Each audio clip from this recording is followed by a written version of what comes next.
오늘도 좀 중요한 여행을 한번 좀 떠나야겠습니다. 우리 창세기 1장을 좀 한번 보시겠습니다. 창세기 1장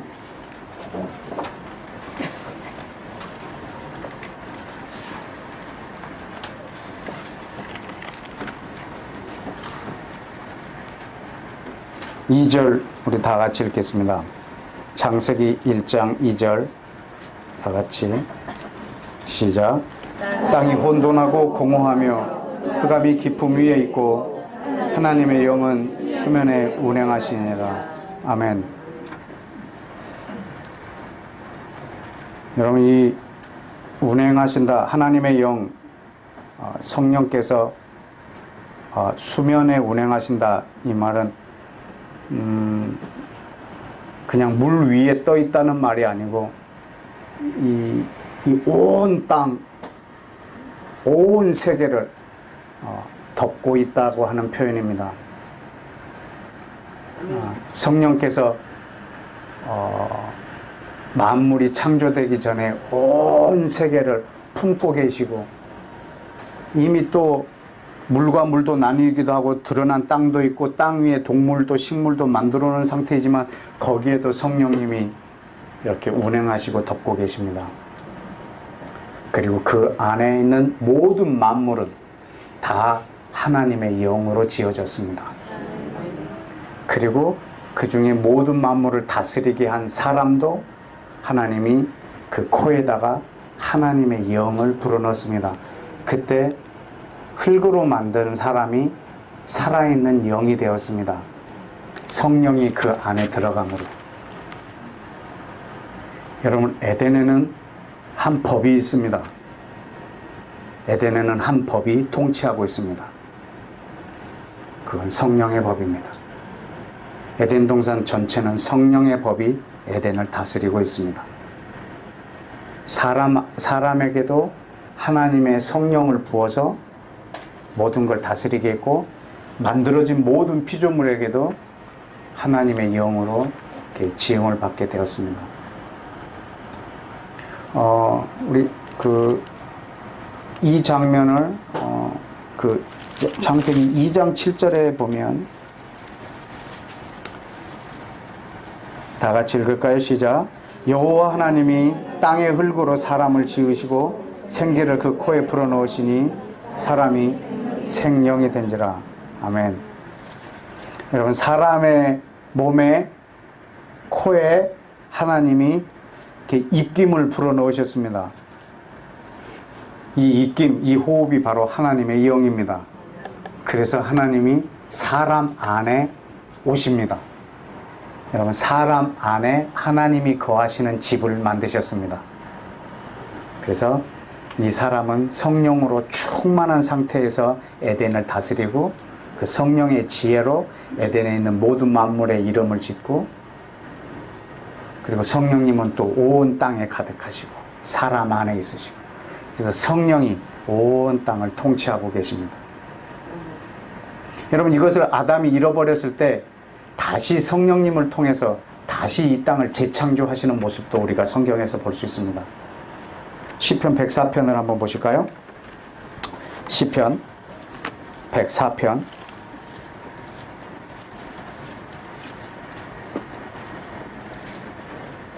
29절.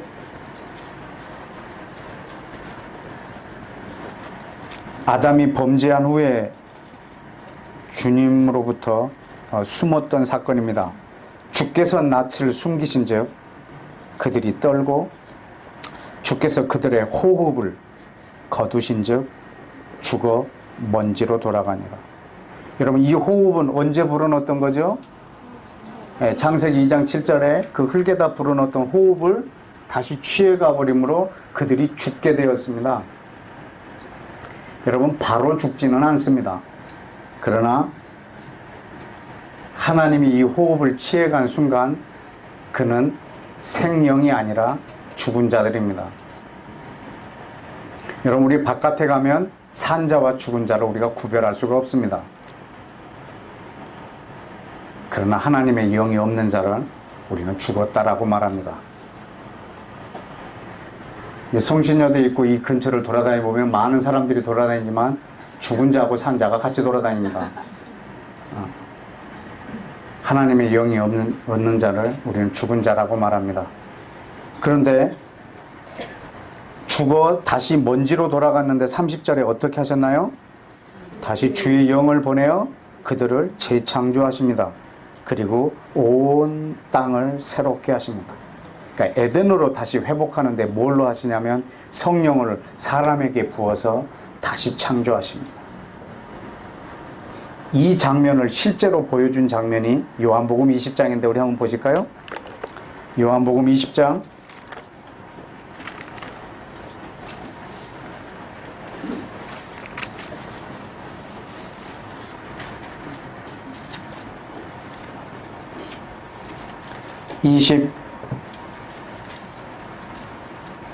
21절 우리 다 같이 읽겠습니다. 시작. 예수께서 또 이르시되 너희에게 평강이 있을지어다. 아버지께서 나를 보내신 것 같이 나도 너희를 보내노라. 이 말씀을 하시고 그들을 향하여 숨을 내쉬며 이르시되 성령을 받으라. 아멘. 여러분 여기에서 지금 숨을 내쉬면서 코에 생기를 불어넣으시는 이 하나님이 바로 창세기 2장 7절의 하나님과 동일한 분이십니다. 바로 이분이 예수와 오직 유일하신 하나님 예수와 하나님이십니다. 여러분 이분이 또 사람을 향하여서 다시 그 코에 생기를 불어넣어서 사람을 새롭게 할 뿐만 아니라 온 지면을 새롭게 하십니다.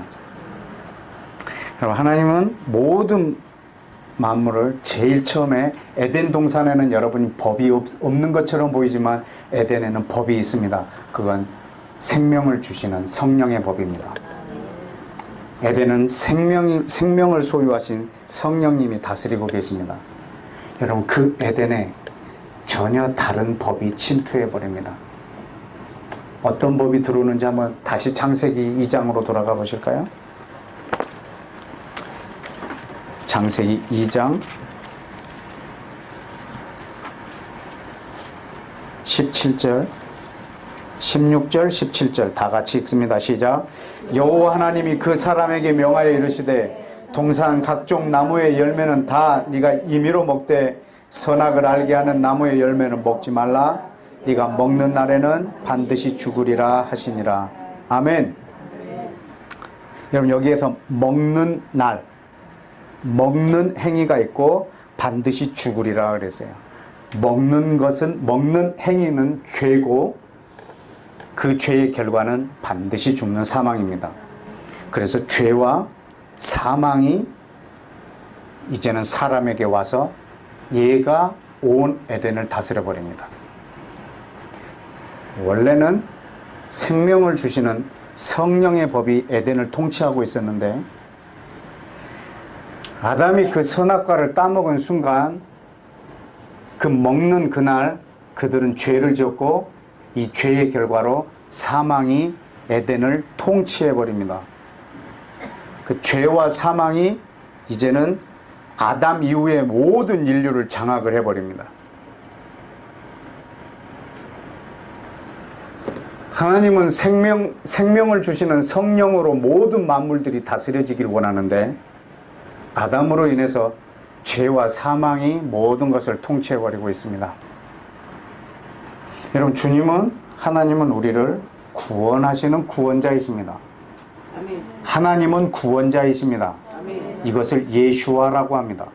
하나님은 구원자이시다. 그것을 예수아라고 합니다. 예수님은 우리의 구원자 되십니다.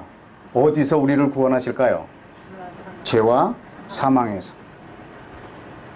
여러분 죄와 사망에서 우리를 구원하시는 분이세요. 여러분 이 죄와 사망이 어떻게 만들어졌냐면 아담이 그걸 먹는 날에 죽게 된 것, 이것이 지금 온 인류를 통치해 버리게 됐습니다. 하나님은 우리를 여기서 구원해 주시기를 원하십니다. 그래서 사실은 선악과를 만들기 전에 예수님을 우리에게 주시기로 결정하신 것입니다. 그것이 우리 하나님의 사랑이고, 선악과를 만드셨지만 하나님이 우리를 끝까지 사랑할 수 있는 길을 열어놓으셨어요. 그분이 예수와예요. 아멘. 여러분, 근데 어떻게 거기서 우리를 건져낼까요? 여러분, 전 인류가 죄와 사망으로 이제 통치를 받고 있어요. 그래서 그냥 거기가 우리가 공기 속에서 호흡하는 것처럼 너무 자연스러운 거예요. 너는 흙이니 흙으로 돌아갈지니라. 우리는 흙에서 왔기 때문에 흙에서 돌아갑니다. 굉장히 멋진 말 같잖아요. 근데 이건 하나님의 계획이 아니에요. 하나님은 우리를 흙으로 만들었지만 흙으로 돌아가지 않도록 지어놨어요. 근데 우리는 흙으로 돌아가는 것이 당연한 것처럼 이야기하고 있어요. 이거는 죄의 결과예요. 우리는 그 흙으로 돌아가지 않도록 하는 것이 우리 주님의 처음 우리를 창조하신 목적이세요. 아멘. 그럼 우리를 어떻게 거기서 꺼내올 건지를 여러분 이제 그 주님이 우리를 구원해내는 이 히스토리를 우리가 봐야 돼요. 여러분, 그래서 전 인류를 죄와 사망에서 구원하려고 한 민족을 택하세요. 그 민족이 이스라엘입니다. 이 이스라엘한테 뭘 주는 줄 아십니까? 하나님이 이 이스라엘한테 율법을 줘버립니다. 왜 율법을 주는 줄 아세요? 이 죄가 드러나게 하려고. 여러분, 거기서 그들이 우리를 여기서 구원해 주옵소서라고 말하려고 하면 지금 자기들이 처해 있는 곳이 어딘 줄 알아야 되잖아요. 그런데 전 인류가 아무도 모르고 있어요. 내가 구원을 받아야 되는지를 모르고 있어요. 지금 내가 있는 자리가 죄의 자리인 줄을 알지 못하고 있어요. 죄인인데 죄가 뭔지를 모르고 있어요. 그래서 하나님의 법을 저들에게 줘버린 거예요. 그럼 뭐가 드러나겠어요? 죄가 쫙 드러납니다. 그때 이들은 이 드러난 죄를 가지고 하나님 앞에서 이 죄에서 나를 구원해 달라고 소리를 지를 때 하나님은 그들을 구원해 주시려고 그래서 율법을 주세요. 여러분, 율법을 이스라엘에게 주신 이유는 율법을 잘 지킴으로 인해서 구원을 주려고 하는 게 아니에요. 율법을 온전하게 지켜서 구원해 주려는 게 아니에요. 이 율법으로 이들이 내가 죄인이구나 하는 것을 드러내려고 주시는 거예요. 아, 근데 우리가 구원을 받아야 되는 대상이구나라는 것을 보여주려고 율법을 주신 거예요. 그래서 율법이 하는 일을 한번, 율법에 주신 목적이 뭔지 몇 개를 한번 보실래요? 로마서 3장을 한번 보십시다. 로마서 3장.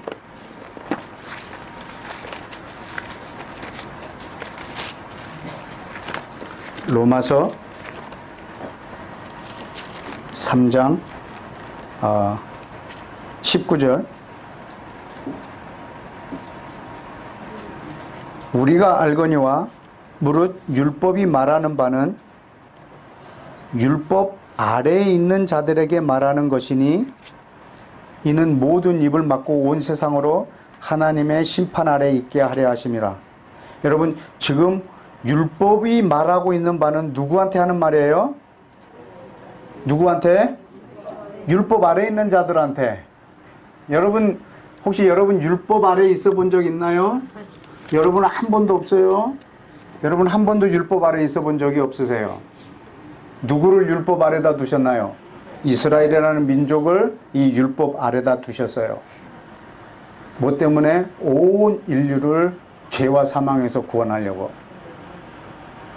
그래서 먼저 이스라엘에게 이 율법을, 하나님의 이 택한 백성, 왜 택했냐면 하나님의 거룩을 이 민족에게 보여서 저들의 죄를 확 드러나게 하려고.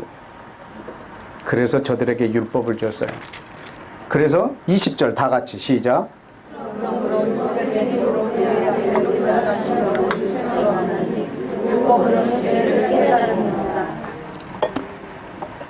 아멘. 물을 잠깐 마셨는데 얼음이 있네요. 막 말하려는데 막 뭐가 씹혀가지고. 여러분, 율법이 하는 일이 뭐라고요? 죄를 깨닫게 하는 일. 여러분, 율법을 저들에게 준 목적이 뭐냐면 저들의 죄를 이렇게 끄집어내려고 하는 거예요. 지금 율법의 목적을 여러분이 아셔야 돼요. 우리 양평에 있는 원유맨 하우스에 오셔서 제일 많이 하는 질문들이에요. 목회자들이나 신학생들이나 평신도들이나 와서 지금 우리들이 그 율법을 어떻게 대해야 되느냐, 율법을 지켜야 되냐, 막 절기를 우리가 또 다 지켜야지 구원받냐, 이런 거 계속 묻고 있거든요. 그래서 이제 질문 못하게 하려고 하는 거예요, 이 강의를. 율법이 하는 일이 뭐라고요? 죄를 깨닫게 하는 일. 4장 15절을 봅시다. 시작. 율법은 진노를 이루게 하나니 율법이 없는 곳에는 범법도 없느니라. 율법이 없는 곳에는 죄가 없어요. 그리고 죄가 죄인 줄 몰라요. 그래, 너무 편안했어요. 죄가 죄인 줄 모르기 때문에 아무 죄책감이 없었어요. 근데 율법이 온 다음부터는 온통 죄책감으로 자기들의 모든 죄를 다 드러내버리겠는 거예요. 왜냐하면 하나님의 거룩을 저들에게 들이댔는데 누가 그 속에서 감히 숨을 쉬겠어요? 뭘 몇 개 지켰다고, 법을 지켰다라고 누가 말하겠어요? 또 볼까요? 5장 13절. 여러분, 13절에 죄가 율법 있기 전에도 있었어요, 없었어요? 여러분, 죄는요, 율법이 있기 전에도 있었어요. 그런데 율법이 없을 때는 죄를 죄로 여기지 않았어요. 그래서 우리가 구원을 받아야 돼? 왜? 이러는 거예요. 구원받을 이유가 없는 거예요. 근데 하나님은 우리를 죄와 사망에서 구원해내려고 하는 거예요. 근데 구원받을 대상이 왜? 막 이러고 있는 거예요. 내가 왜 구원받아? 막 이러고 있는 거예요. 그래서 하나를 택했어요. 그래서 하나님의 잣대를 들이대버린 거예요. 그러니까 완전히 죄인이 돼버리는 거예요. 우리가 구원을 받아야 되는 대상이구나, 이렇게 알 만큼 말이죠. 그래서 13절에 그래서 14절에 그러나 아담으로부터 모세까지, 이 모세까지라고 표현한 이유는요, 율법이 있기 전에까지 말하고 있는 거예요. 아담의 범죄와 같은 죄를 짓지 아니한 자들까지도 사망이 왕노릇하게 됐어요.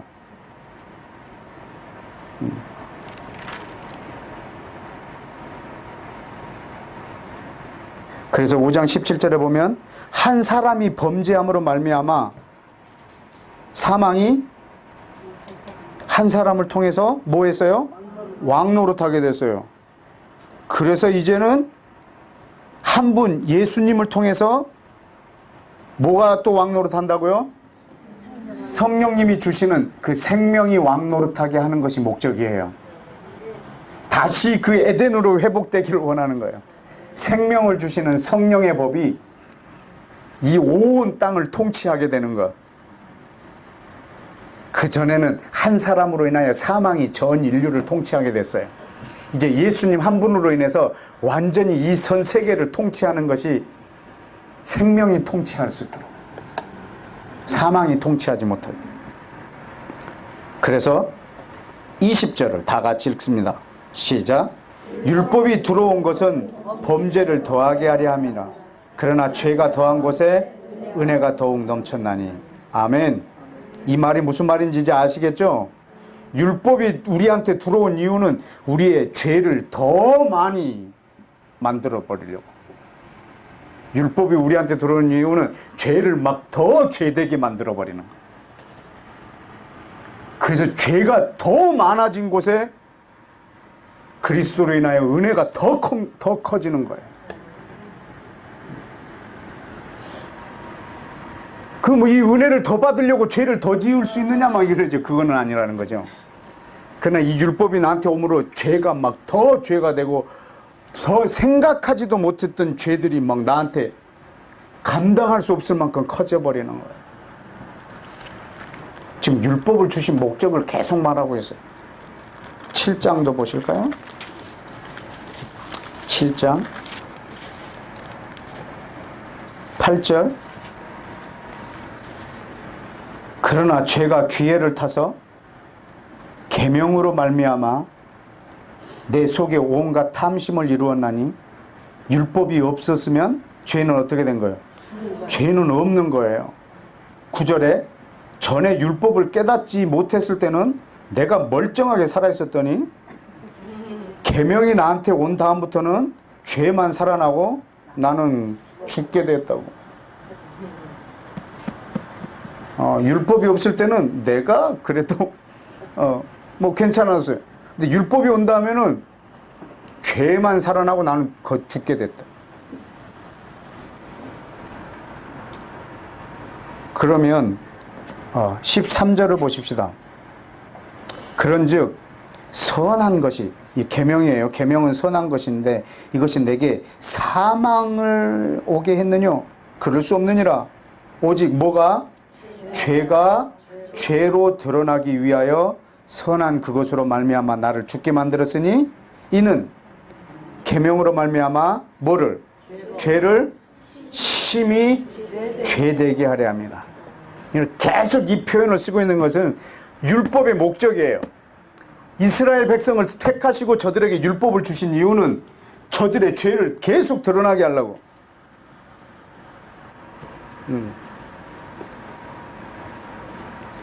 그래서 주님이 이스라엘 백성들한테 원하는 건 하나예요. 전 백성이 24절을 외치는 거예요. 시작. 오라 나는 곤고한 사람이로다. 이 사망의 몸에서 누가 나를 건져낼 수 있느냐. 이것을 이스라엘 백성이 전체 합창하기를 원하는 거예요. 아, 나는 곤고한 사람이로다. 이 사망의 몸에서 누가 나를 건져내랴. 여러분 그 앞에 내용이 무슨 내용인지 다 대부분 아시죠? 15절에 내가 행하는 것을 내가 알지 못하나니 내가 원하는 것을 행치 아니하고 도리어 미워하는 것을 행함이로다. 만일 내가 원하지 않는 그것을 행하면 이것은 율법이 선한 걸 시인하노니 이제 그것을 행하는 자가 내 아니요 내 안에 거하는 죄니라. 내 육신에 선한 것이 거하지 아니한 줄을 아노니 원함은 내게 있으나 선을 행하는 건 없노라. 내가 원하는 바 선은 행치 아니하고 도리어 원치 아니하는 바 악을 행하는도다. 만일 내가 원치 아니하는 그것을 행하면 내가 아니요 내 속에 거하는 죄니라. 내가 한 법을 깨달았노니 선을 행하기 원하는 나에게 악이 함께 있는 것이로다.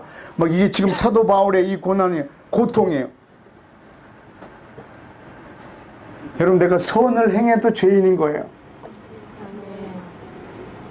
내가 선한 일을 하면 내가 의인이 아니라 선을 행해도 죄인인 거예요. 그래서 이 선을 행해서 하나님 앞에서 의롭게 되고자 하는 마음이 있지만 모든 결과는 오직 죽음과 사망뿐이라. 아, 이 사망의 몸에서 누가 나를 건져내랴. 내가 아무리 선을 다 행한다 해도 나는 죄인이라.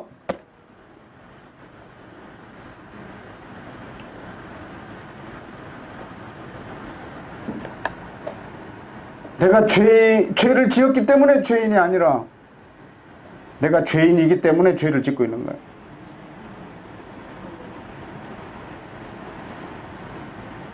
사과나무에서 사과가 열리는 거예요. 근데 어느 날 이 사과가 나는 이제 복숭아를 맺으리라 막 이렇게 한 거예요. 맺고 났더니 또 사과나 이 나무를 어찌할꼬 이 고백이거든. 이 나무를 어찌할꼬. 누가 이 나무에서 복숭아를 맺게 할꼬. 지금 이 고백하고 같은 고백. 여러분 이 합창을 유대인들이 다 하기를 원하는 거예요. 이 합창을 하게 하려고, 이걸 고백하게 하려고 하나님이 이 백성에게 율법을 주셨거든요. 근데 율법을 다 지켰다는 거예요.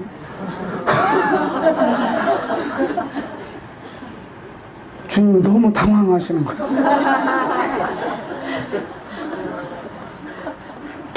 너무 힘들어 하시다가 사람으로 오신 거예요. 너 다 지켰어? 네. 살인하지 않았어? 네. 혹시 형제를 미워한 적 있느냐? 살인했다. 이번엔 주님이 아주 빼도 박도 못하게 만들어버렸네.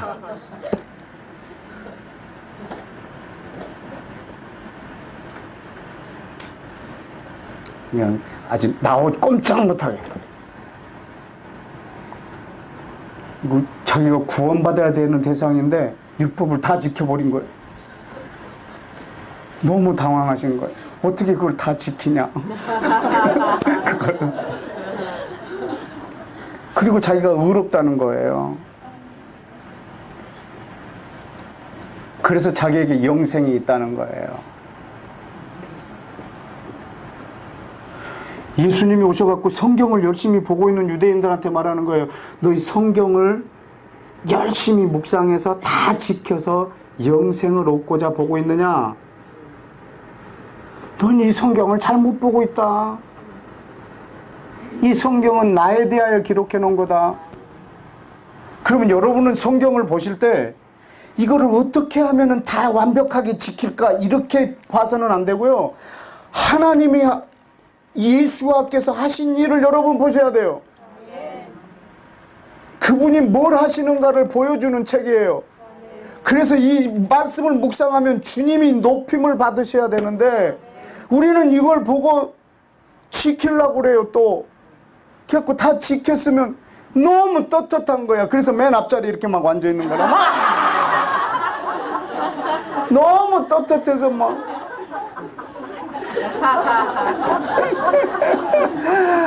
아, 정말 주님은 이 앞자리에 앉은 사람들 때문에 너무 힘들어하세요.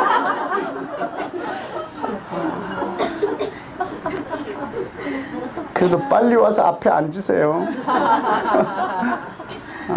너무 당당한 거예요. 다 지켜서. 그러나 이스라엘에게 이 율법을 주신 이유는 저들의 죄를 다 죄되게 하려고. 갈라디아서도 한번 보실래요? 갈라디아서 3장.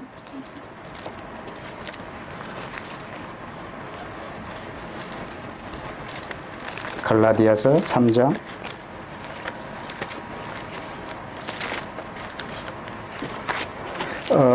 19절을 한번 다 같이 읽어보겠습니다. 3장 19절 시작. 율법은 무엇이냐? 범법함으로 더하여진 것이라. 아멘. 율법이 뭐냐? 한마디로 여기 아주 멋지게 말해놨어요. 범죄함으로 더해진 거예요. 율법이 뭐냐? 인류가 범죄함으로 거기다 더해버린 거예요. 뭐 하려고? 죄를 죄되게 하려고. 그래서 거기서 구원해내려고. 아까 예슈아가 무슨 뜻이라고 그랬죠? 하나님은 구원이시다라는 뜻이에요. 그런데 여러분, 이 구원자가 어디로 오는지 갈라디아서 4장 4절을 보실래요? 때가 참에 하나님이 그 아들을 보내셔서 여자에게서 나게 하시고 어디 아래? 율법 아래 태어나게 하셨어요. 뭐 때문에? 5절에 율법 아래에 있는 자들을 뭐 하려고요? 구원하시려고. 여러분, 예수님이 왜 율법 아래 태어나신 줄 아세요? 율법 아래에 있는 자를 구원하려고. 그러면 예수님이 뭐 때문에 이 땅에 오셨는지 이제는 감이 오십니까? 마태복음 1장 21절입니다. 다 같이 한번 열어보십시다. 마태복음 1장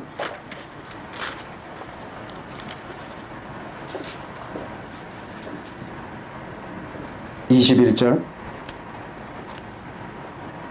시작. 아들을 낳으리니 그 이름을 예수라 하라. 이는 그가 자기 백성을 그들의 죄에서 구원할 자이심이라 하니라. 아멘. 여러분, 그들의 죄라고 그랬습니다. 그들의 죄는 무슨 죄일까요?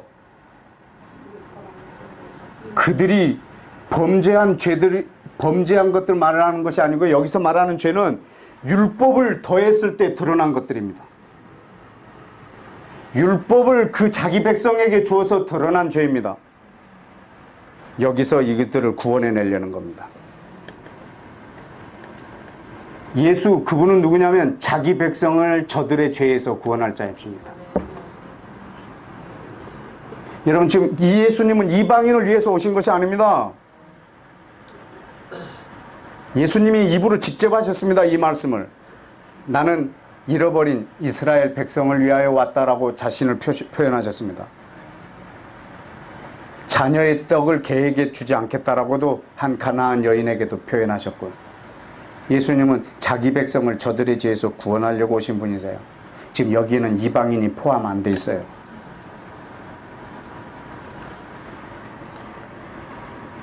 하나님이 자기 백성에게 율법을 줬어요. 그래서 저들이 죄가 드러났어요. 이 결과가 사망이에요. 여기서 구원해낼 자는 오직 한 분이세요. 예수 그리스도. 이것이 오늘 우리가 이스라엘을 위해서 기도해야 될 큰 제목이에요. 유대인들이 저 율법을 지켜서 하나님 앞에서 의를 얻으려고 하는 것이 아니라 그들이 드러난 죄와 사망에서 구원해 주실 유일한 메시아 예수와 그리스도를 그들이 구주로, 그들의 메시아로 영접할 수 있도록 우리가 기도해 줘야 합니다.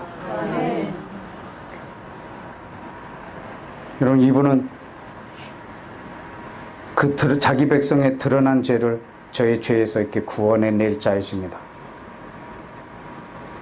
하나님이 이스라엘 백성에게 처음에 법을 주셨습니다. 한 법을, 이것은 출애굽할 때 줬던 법입니다. 그러나 그 법은 완벽하지 않습니다. 법 자체가 완벽하지 않은 게 아니고 법은 완벽합니다. 하나님의 법입니다. 그런데 그것을 연약하여 지킬 수 없습니다. 우리 사람이 온전하게 지킬 수 없는 것이 그 법의 연약함입니다. 그래서 법을 새롭게 주셨습니다. 새 언약으로. 우리 예레미야 31장이 기준이 되는데, 예레미야 31장을 보십시다. 예레미야 31장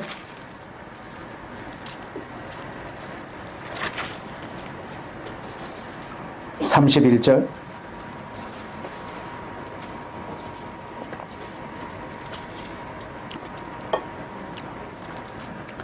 다 같이 시작.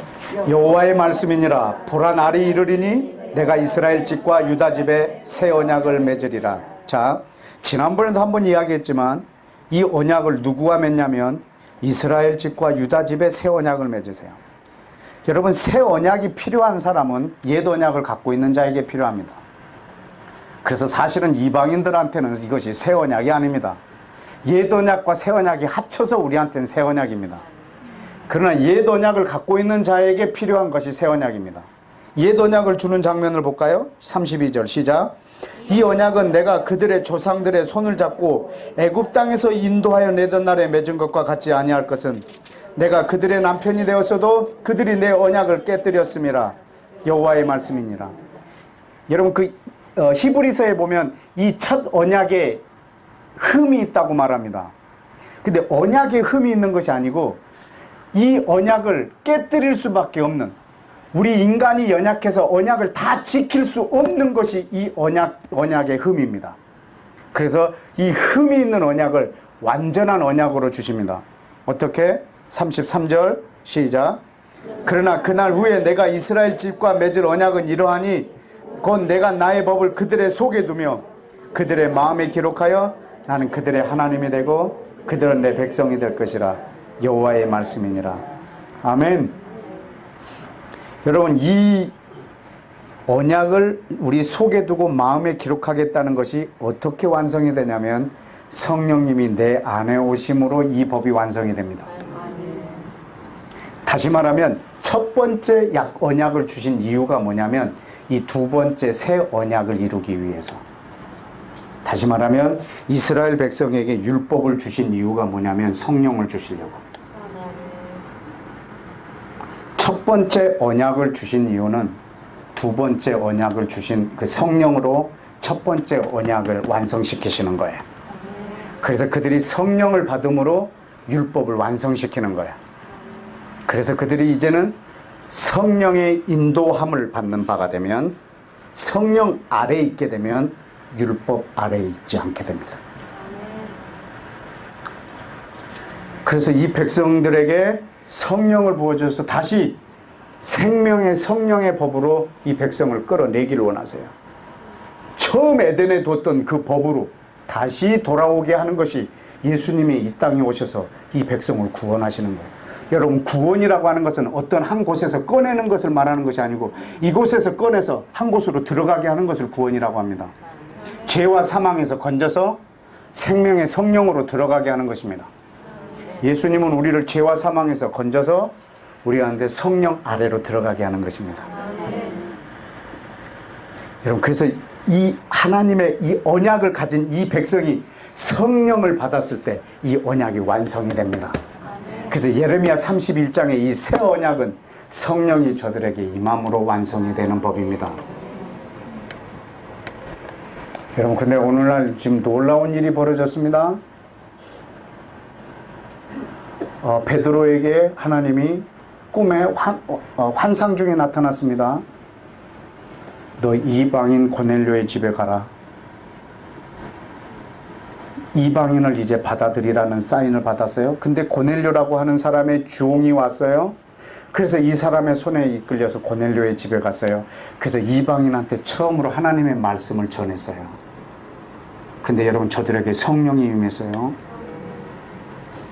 개종 없이, 율법 없이, 율법을 한 번도 가져보지도 않았는데, 개종하지도 않았는데 성령이 임했어요. 이방인한테.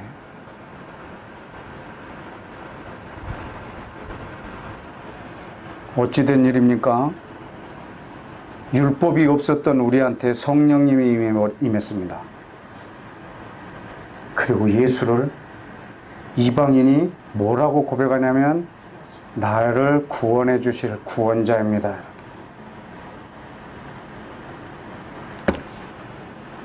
이방인이 예수와를 구원자라고 말하는 거예요.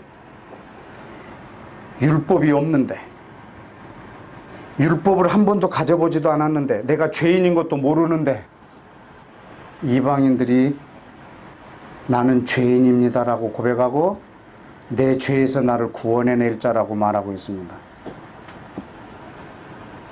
어떻게 이게 가능합니까? 어떻게?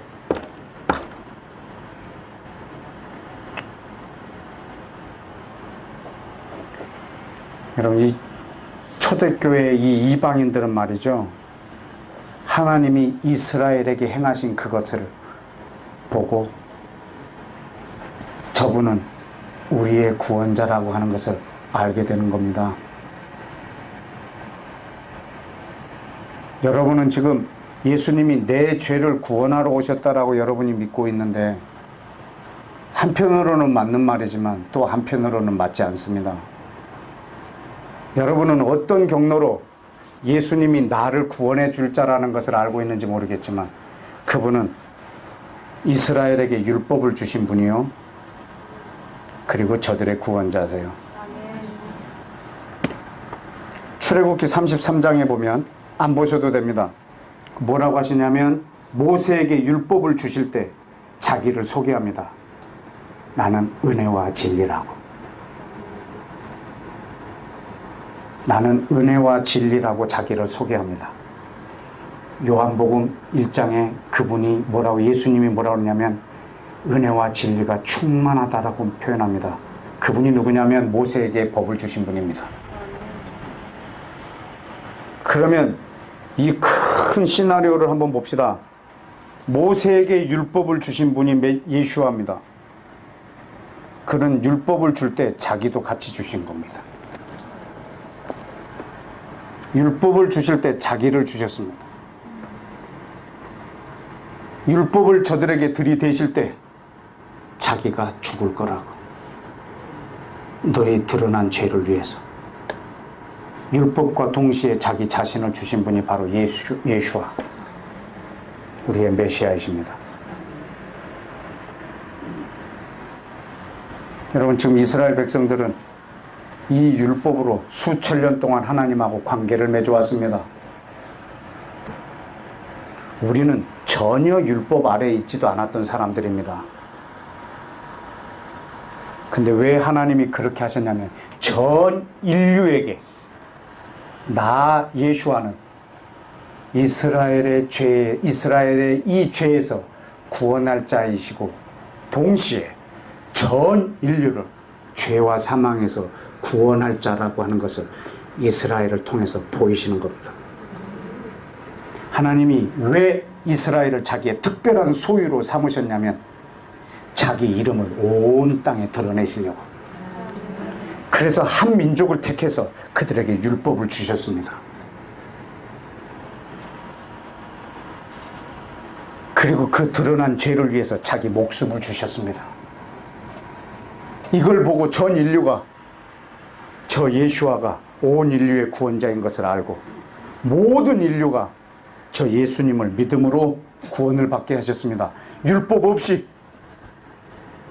개종 없이, 유대교로 개종한 것 없이, 안식일을 지키지도 않았는데, 절기를 지키지도 않았는데, 율법을 지키지도 않았는데, 개종도 하지 않았는데 우리 이방인들에게 그 구원을 주셨습니다. 우리는 이렇게 이스라엘에게 행하신 그것을 보고 우리는 예수와가 전 인류의 메시아인 걸 저는 믿습니다.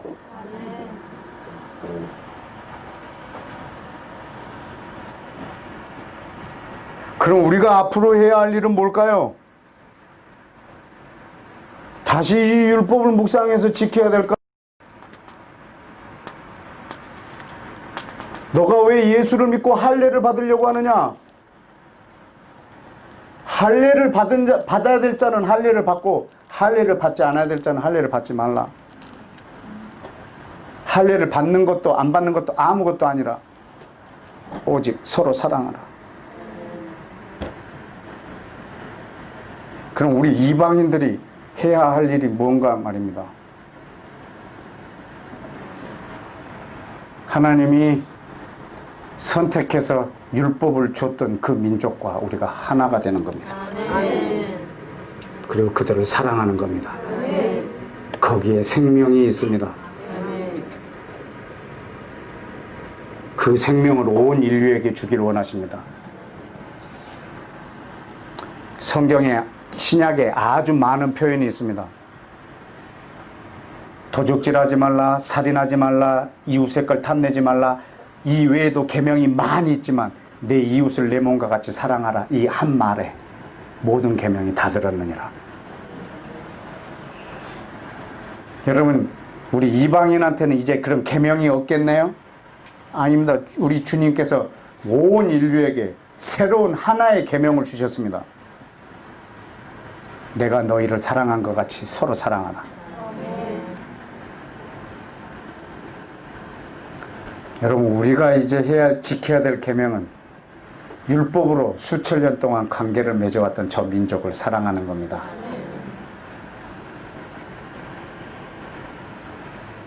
여러분, 아까 시리아 왼손은 시리아, 오른손은 이라크를 위해서 우리가 함께 기도했지 않습니까?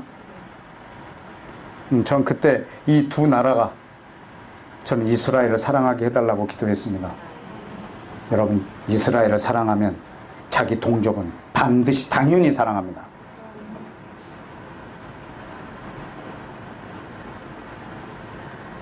넌 자꾸 왜 이스라엘만 사랑하라고 그러냐? 내 이웃도 있는데. 이스라엘을 사랑하면 이웃은 당연히 사랑합니다. 굳이 꼭꼭 누구를 사랑하라고 다 말해야 됩니까?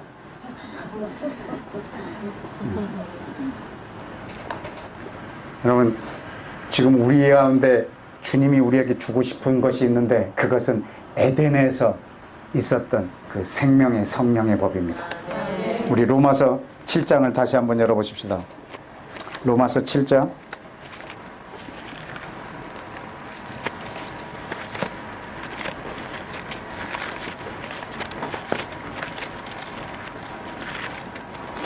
하나님의 율법을 준, 그래서 죄가 죄되게 한, 그래서 나는 그 자리에서, 그 사망에서, 죄의 법에서 나올 수 없는 존재라는 것을 깨닫게 하시고, 24절 우리 아까 읽었던 거 다시 한번 읽어봅시다. 시작.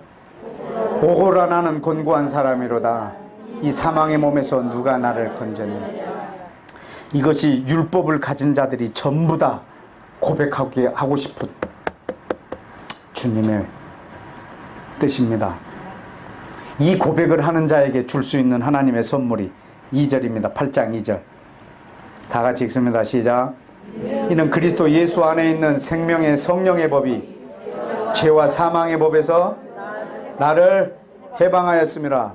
아멘. 아멘. 여러분, 죄와 사망의 법에서 예수 그리스도께서 생명을 주시는 성령의 법으로 나를 해방해 주셨습니다. 이제는 생명의 성령의 법이 나를 다스리는 것입니다. 여러분, 이제 성령의 인도함을 받는 사람은 율법 아래에 있지 않습니다. 여러분이 율법을 지키려고 애쓰는 게 여러분의 삶이 아닙니다. 성령의 인도함을 받는 게 여러분의 삶입니다. 성령님이 나를 인도하실 때 율법과 이배되는 대로 나를 인도하지 않습니다. 여러분이 성령의 인도함을 받는 바가 되면 항상 율법에 합하게 나를 인도하실 것입니다. 우리는 지금 나는 율법을 어떻게 지켜야 되느냐, 이거보다 우리에게 더 중요한 것은 성령님이 나를 인도해 주는 거예요. 생명이 나를 인도하는 거예요. 여러분, 아담이 선악과를 따먹은 다음에 우리의 죄의 결과가 뭐냐면 날마다 선과 악 이 사이에서만 사는 거예요. 그래서 선을 행하려고 하고 악은 안 하려고 하고, 그래서 선을 행하면 하나님 앞에 담대하고 악을 행하면 하나님 앞에서 감히 얼굴도 못 내밀고, 그래서 선을 행하라고 계속 설교하고 선을 행했을 때 칭찬하고 악을 행했을 때 징계하고 악을 행하지 말라고 말하고 계속 선악만 얘기하는 거예요. 그래서 내가 선을 행할 때 하나님이 나를 이쁘다고 여길 것 같고, 악을 행하면 하나님이 나를 미워할 것 같고. 근데 하나님은 이 둘 다 미워하세요. 선을 행하는 것도 미워하고 악을 행하는 것도 미워하세요. 왠 줄 아세요? 하나님은 선악으로 우리가 살기를 원치 않으세요. 생명으로 살기를 원하세요. 아예 여기서 나오기를 원하세요. 생명은 나한테 안중에도 없는 거예요. 매일 선악 여기서만 사는 거예요. 그래서 선한 것을 행하면 하나님이 기뻐하시고 악을 행하면 하나님이 미워할 거라고 생각하는 거예요. 여러분, 이 둘 사이에서 왔다 갔다 하는 것, 이거 자체를 싫어하세요. 전혀 다른 차원에서 살기를 원하세요. 생명으로, 성령으로. 생명의 성령이 나를 인도하기를 원하세요. 이게 에덴의 삶이거든요. 선악을 분별하는 것에서. 여러분, 이 선한 것을 행하려고 사는 것이 우리의 삶이 아니에요. 여러분, 예수님은 우리가 착하게 살게 하려고 오신 분이 아니세요. 우리를 조금이라도 더 높은 경지에, 도덕적인 높은 경지에 이르게 하려고 십자가에서 죽으신 게 아니에요. 선을 행하는 것이 우리의 목적이 아니에요. 생명으로 사는 것, 생명의 성령의 법이 나를 인도하는 것. 내가 어떤 행동을 하는데 이 행동의 원인자가 뭐냐 이거예요. 내가 지금 어떤 행동을 하려고 하는데 이 행동을 하게 하는 것이 선악이냐 생명이냐예요.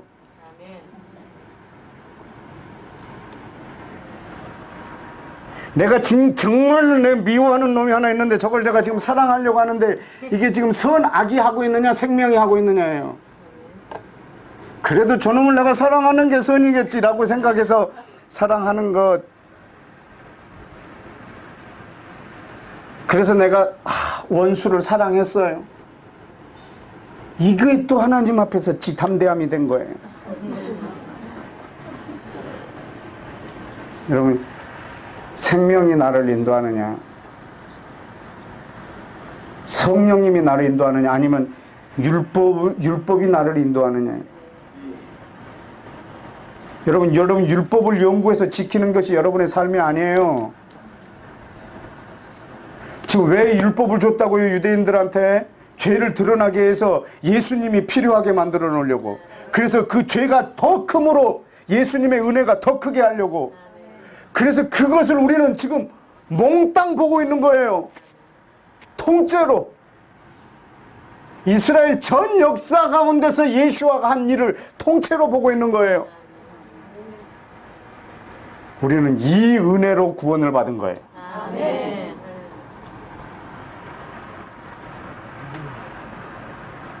그런데 다시 또 율법을 연구해서 또 지키시려고요. 그래서 지켰으면 어떻게 하시려고?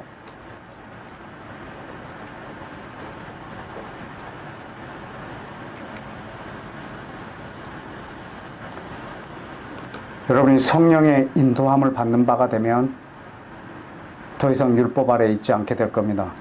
주님이 지금 우리에게 원하시는 것은 율법을 묵상해서 지키고 그 지킴으로써 네가 영생을 얻고자 하는 것, 이것이 내 목적이 아니라 이 성경은 지금 내가 누군가를 보여준 거라. 예수 그리스도 그분이 누구신가를 보여준 거라. 그분이 누군지를 보여주려고 하나님이 이스라엘을 택하셨고 그들에게 율법을 줘서 율법으로 관계를 맺어 오셨고 그분이 사람으로 오셔서 그 율법으로 드러난 죄를 사하시고 저들의 구원자로 오셨고 저들을 죄와 사망에서 구원하셨어요. 이분이 제 구원자예요.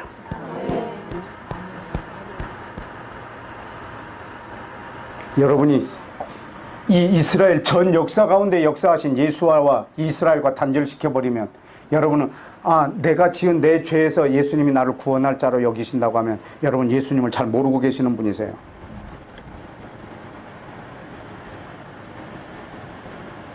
그분은 내 죄를 구원하러 오신 분이 아니세요. 그분은 자기 백성의 그 죄에서 그들을 구원하러 오신 분이세요. 그리고 그분으로 인하여서 내가 구원을 받았고 이제는 내게 성령을 부어주셨어요. 그래서 이제 내 삶은 성령으로 사는 거예요. 아멘. 그것이 이 율법이 지향하고 있는 예레미야 31장에 이스라엘 백성에게 율법을 줬던 그 목적이 뭐냐면 성령님이 우리 안에 오시는 거예요. 근데 나는 한 번도 율법 아래 있어 보지도 않았는데 예수 그리스도를 믿음으로 성령을 선물로 받았단 말입니다. 이제는 이 성령님의 인도함을 받는 것이 바로 제 삶입니다. 그것이 여러분의 삶이고 그것이 절기를 지키는 것보다 더 중요하고 그것이 여러분이 안식일이 언젠가 연구해서 그날을 지키는 것보다 더 중요하고 그것이 여러분이 성전에서 제사의 어떤 형태를 찾아내서 그거대로 예배를 드리려고 하는 것보다도 더 중요하고 그분이 우리에게 준 계명이 있습니다. 한 계명. 우리 시편 133편과 말씀 하나를 더 보고 마치겠습니다. 시편 133편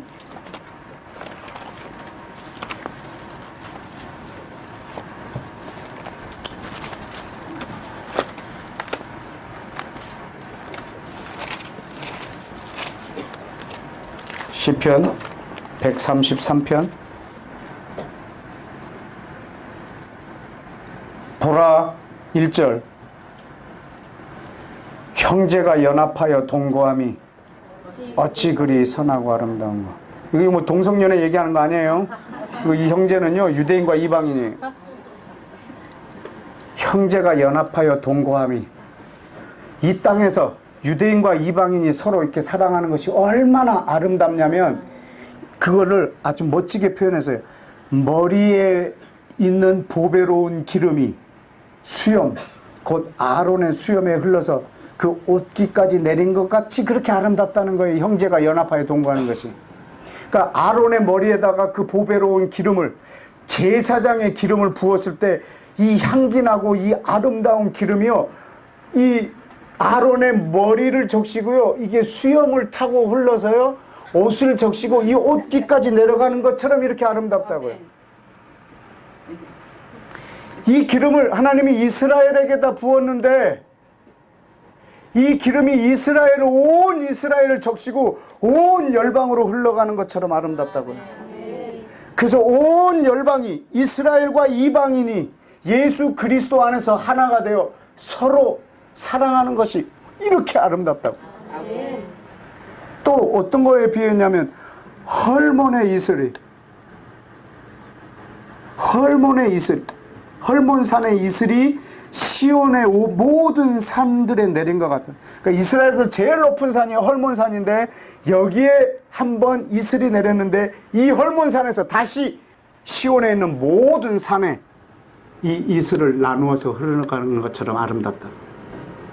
하나님은 이스라엘 하나를 택해서 이들에게 율법을 줬고 율법으로 관계를 맺었고 이들의 죄를 드러나게 했고 이 드러난 죄의 결과는 사망이요, 이 사망에서 이들을 건져내려고 하나님이 사람으로 오셨고 이 율법 아래 태어나셨고 율법 아래 있는 자를 구원하셨고 이것을 온 인류에게 보여주시고 나 여호와는 이스라엘의 구원자요 이스라엘의 구원자는 온 인류의 구원자라는 걸 보여주신 거예요. 그래서 온 인류에 있는 사람들이 이스라엘의 메시아를 자기의 메시아로 믿고 이방인들이 이 유대인들을 사랑하는 이것이 얼마나 아름다운 거.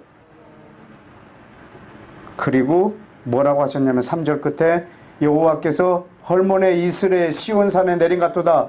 거기서 여호와께서 온 인류의 이스라엘과 열방에게 복을 명하셨습니다. 무슨 복? 영원한 생명. 영원한 생명. 여러분 이 생명이 여기에 있습니다. 여러분 이 생명을, 여러분 유대인들은 이 생명을 예수와를 통해서 받습니다. 우리 이방인들은 저 이스라엘 백성이 예수와를 통해서 받은 그 생명 전체를 우리가 받아야 합니다. 우리는 그것으로 구원을 받았거든요.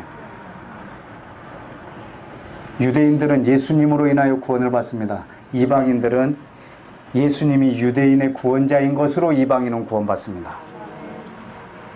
그래서 우리는 저들과 하나가 되어야 합니다. 거기에 우리의 영원한 생명이 있습니다. 요한 1서를 한번 보십시다. 요한 1서 3장. 요한 1서 3장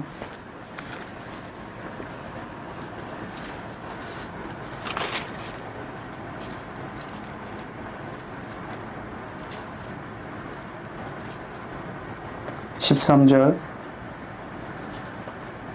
형제들아 세상이 너희를 미워해도 이상히 여기지 말라. 여러분들 혹시 누가 미워하거든 이상히 여기지 말래요. 여러분들은 막 이상하게 생각하거나 막 욕해도 그냥 이상히 여기지 말래요. 당연한가 봐요. 14절에 우리는 형제를 사랑함으로 어떻게 됐다고요? 사망에서 옮겨 생명으로 들어간 줄 알거니와 사랑하지 않은 자는 사망에 그대로 머물러 있습니다. 15절 그 형제를 미워하는 자마다 살인하는 자니 살인하는 자마다 영생이 그 속에 거하지 아니하는 것을 너희가 아는 바라. 여러분 우리한테 영원한 생명은 어떻게 오냐면 우리 형제의 사랑으로 옵니다. 우리가 해야 될 유일한 법은 그 형제들을 사랑하는 것입니다. 여러분이 성경에 있는 율법을 다 낱낱이 연구해서 지키는 것보다 더 귀한 것은 수천 년 동안 그 법을 주어서 예수와를 그 법 아래 있게 했던 그 민족을 사랑하는 겁니다. 그리고 전 인류가 그들을 사랑하게 하는 것입니다. 그리고 온 이스라엘이 또 예수와를 만나게 하는 것, 그것을 우리가 기도하는 것, 우리가 해줘야 될 사랑입니다. 주님은 그 한 집을 짓고 계십니다. 유대인과 이방인이 한 세 사람으로 지어지는 그것을 기대하고 있습니다. 우리 한 구절만 더 읽고 마치겠습니다. 에베소서 3장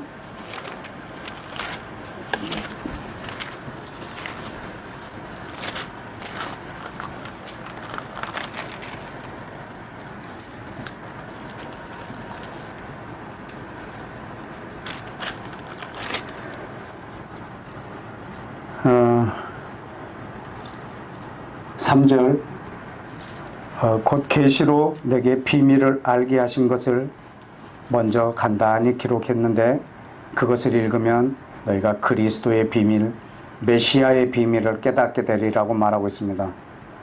이 메시아의 비밀이 뭐냐면 6절 이방인들이 복음으로 말미암아 그리스도 예수와 안에서 유대인과 함께 상속자가 되고 유대인과 함께 지체가 되고 유대인과 함께 약속에 참여하는 자가 되는 것. 여러분 이것이 복음의 비밀이고 메시아의 비밀입니다. 여러분 우리는 한 번도 율법 아래 놓여본 적이 없는 자입니다. 그러면 지금부터 다시 율법 아래 들어가야 된다는 말이 아닙니다. 우리는 저들과 하나가 되는 것입니다. 아멘. 우리는 저들에게 접붙임을 받아야 합니다. 아멘. 이미 저들이 이미 해놓은 것 쌓아놓은 것 위에 우리는 그냥 접붙인 겁니다. 어떤 영화 배우가 한 말처럼 다 차려는 밥상에 숟가락 하나 얹어놓은 겁니다. 우리는 그 큰 은혜를, 그 어마어마한 은혜를 우리는 입었습니다. 그래서 우리는 이제 저들을 사랑하는 것이 우리들에게 남아있는 유일한 하나의 법입니다. 그것이 우리가 평생 지켜야 될 율법이요, 이스라엘과 온 인류를 우리가 사랑하고 그 사랑의 표현에 가장 큰 사랑이 여러분의 기도입니다. 다 같이 기도하겠습니다.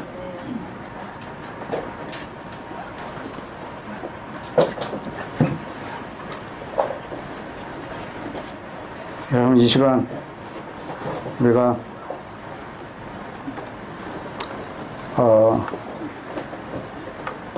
우리 예수와를 좀 높여드리고 칭찬해 드리십시다. 그 시내산 꼭대기에서 모세에게 돌판을 주신 분이 바로 예수와이십니다. 그분이 돌판 주실 때 자기 목숨도 함께 주셨습니다. 그들에게 율법을 주실 때 자기를 같이 주셨습니다. 세상에 이런 신이 어디 있겠습니까? 저는 그분을 한평생 사랑한다는 것만으로도 전 제 생애 최고의 복입니다. 만약에 내가 마지막 날 구원을 받는다면, 마지막 날 내가 만약에 구원을 받는다면 영원히 그분을 찬양할 겁니다. 영원히 그 사랑을 노래해도 다 못할 겁니다. 만약에 내가 구원을 받는다면, 혹 구원을 못 받는다 해도 내 육체를 갖고 이 땅에 살아가는 동안 율법과 자기 목숨을 같이 주신 그분을 내가 사랑하는 것만으로도 내 생애 최고입니다. 그분을 사랑하는 것만으로 충분합니다.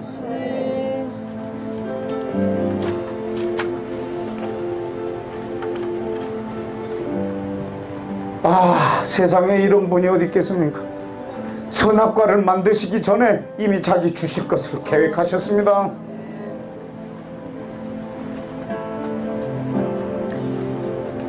하나님은 우리를 사랑하시되 끝까지 사랑할 대안을 마련해 놓으셨습니다.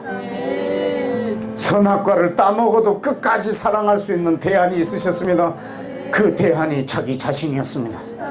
이분이 바로 예수와이십니다. 세상에 이런 신이 있습니까? 이스라엘의 하나님 예수와, 이분 외에는 신이 없습니다. 오늘 이 시간에 그분을 좀 칭찬해드리고 높여드리십시다. 다 같이 시작하겠습니다. 예수와, 당신 같은 신이 없습니다. 예수와, 당신 같은 신이 없습니다.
우리 이 시간 한 번 더 고백합시다. 여러분 아까 시작하기 전에 여러분이 함께 했던 노래 기억합니다. 오직 예수 내 삶의 이유. 여러분이 그렇게 고백하는 거 저 뒤에서 들었습니다. 오직 예수 내 삶의 이유. 어린 양 찬양 내 평생에 이거 한 가지만으로 충분합니다. 여러분이 이렇게 노래한 거 들었습니다. 예수님 내 삶의 이유, 내 인생의 목적이십니다. 그 어떤 것도 그 자리에 올 수 없습니다. 내 인생의 목적이 내가 아니고 내 자식도 아니고 나의 평안함도 아니고 내 문제 해결도 아니고 내 노후 대책도 아니고 예수와 내 삶의 이유, 내 존재의 목적, 아멘. 내 전부. 아멘.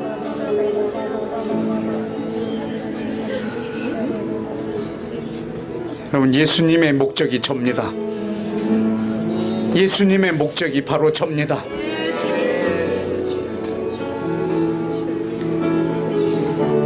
그런데 내 목적은 다른 데 있다면 말이 됩니까?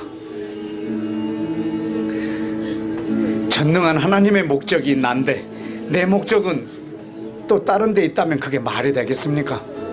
그분이 나를 위해서 죽은 게 사실이라면 나는 그분을 위해서 사는 게 당연합니다. 예수님 당신은 내 삶의 전부이십니다. 내 인생의 최종 목적이십니다. 내 존재의 이유이십니다. 여러분이 표현할 수 있는 모든 언어 표현을 동원해서 다시 한번 고백합시다. 시작하십시다.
예수님의 이름으로 기도합니다. 우리 예수아가 율법을 주실 때 자기도 같이 주셨습니다. 그런데 그분이 율법을 줄 민족을 택할 때, 그분이 율법을 주실 민족 하나를 택하실 때 여러분을 보셨습니다. 이스라엘을 위해서 이스라엘을 택한 것이 아니고요, 전 인류를 위해서 이스라엘을 택했습니다. 이스라엘을 택할 때 여러분을 보셨단 말입니다. 여러분 한 사람을 위해서 이스라엘을 택한 거 아십니까? 이스라엘이 수천 년 동안 율법으로 저렇게 하나님하고 씨름해 오고 있습니다. 뭐 때문에? 여러분 하나 때문에. 그 사랑을 받으란 말입니다. 그 사랑을 받으실 분이 축구공 하나만 못하겠습니까? 저 축구공 하나 때문에 전 인류가 이렇게 들썩인데 말입니다. 저는 내일 또 축구를 볼 겁니다. 근데 말이죠, 나 그거 볼 때 전 인류가 우리 주님 앞에 저거보다 더 광란을 일으키면서 반응할 그때를 저는 기대합니다. 왜냐하면 우리 주님이, 예수아가 이스라엘의 메시아고 그분이 행하신 일이 어떤 것이라는 것을 알면 저들은, 전 인류는 가만히 못 있을 거거든요. 오늘 이 시간에 축구장에서 공 하나에 열광하는 것보다 우리가 좀 더 열광해 드렸으면 좋겠습니다. 여러분 그 사랑을 나한테 했습니다. 우리 찬양팀이랑 함께 오직 예수 내 삶의 이유, 이 찬양 우리 같이 좀 부르면서 우리 기도 끝에 이 찬양 좀 같이 했으면 좋겠습니다. 여러분 이 시간에 기도할 때 다시 한번 내 믿음을, 내 사랑을 고백하기를 원하는데, 그 고백은 그분이 이스라엘에게 율법을 주실 때 자기를 함께 주셨고, 이스라엘이라는 민족 하나를 택할 때 바로 여러분 하나를 같이 보셨습니다. 이 어마어마한 사랑을 뭘로 다 표현하란 말입니까? 창조주 하나님이 나 하나를 위하여 이스라엘을 택하셨고, 이스라엘에게 자기 목숨을 주신 이유는 나에게 그 사랑을 보여주시고 나를 구원하려고 먼저 그렇게 행동하셨단 말입니다. 이 사랑을 모든 사람에게 하십니다. 그것이 바로 내가 이스라엘을 사랑해야 될 이유요, 전 인류를 위하여 중보기도 해야 될 이유입니다. 이 시간 그 사랑에 반응하는 기도를, 그 감격의 기도를 다시 우리 주님 앞에 예수와에게 기도하고 이 노래를 한번 같이 불러보기를 원합니다. 다 같이 기도하겠습니다. 내 주 여호와 하나님, 아버지 하나님, 주 여호와 하나님,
일어나서 이 고백을 노래로 같이 하기를 원합니다.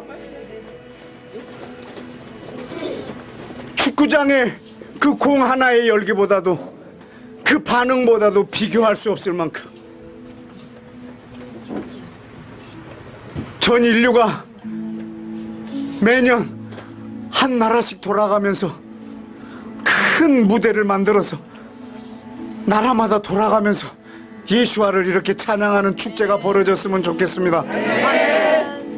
비록 우리 예수님을 높이는 축제는 아니지만 저 축구장의 열기보다 더한 이 시간에 우리의 예수와를 높이는 이 작은 공간의 이 모임이 이번 브라질에 있는 모든 경기장에서 모든 사람이 했던 그 이 환호보다 그 열정보다 더 큰 열정으로 우리 예수와를 이 찬양으로 좀 높여드리십시다.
우리 이 시간에 마지막으로 우리 두 손을 들고 마지막 기도를 주님 앞에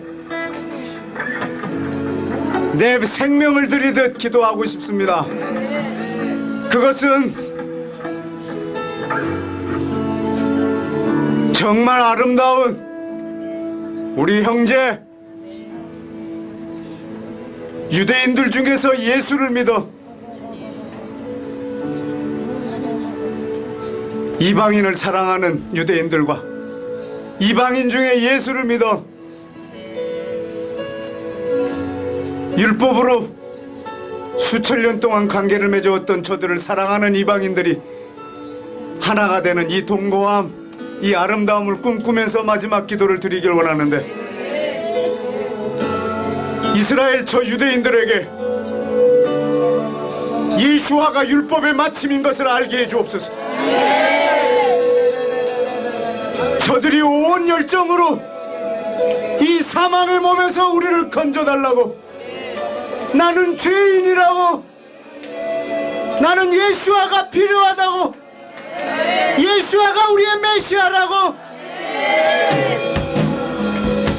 정부의 요원들부터 정통 유대인들부터 온 유대인들이 민족적으로 회개가 일어나고 단체로 이 고백을 하는 역사가, 이 기적이 이스라엘 땅에 일어나서 율법의 마침이 되신 예수와 하메시아를 저들이 만나도록, 그리하여 저들이 성령의 생명의 법 아래서 살도록, 자유케 되도록 주여 외치고 기도합시다. 주여!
하늘아버지, 이 시간 예수님의 이름으로 간청합니다.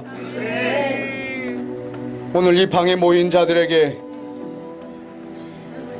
생명을 주시되 더 주시러 오셨다고 약속하셨사오니 우리에게 생명을 주시되 더 주십시오. 지난주보다 더 주십시오. 지난달보다 더 주십시오. 작년보다 더 주십시오. 내일은 오늘보다 더 주십시오.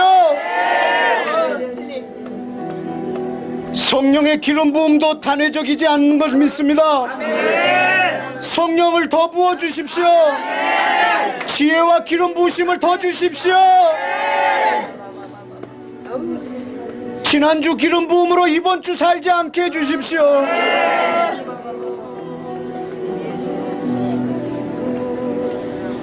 성령 충만이 우리의 목적이 되지 않게 해 주십시오.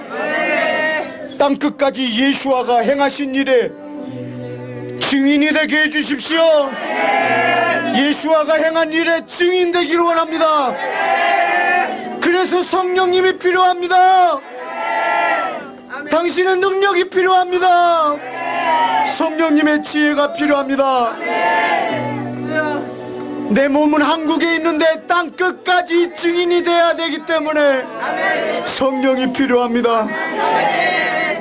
골방에서 기도할 때 엄청난 성령의 능력을 부어주셔서 골방에서 땅 끝을 움직이게 하옵소서.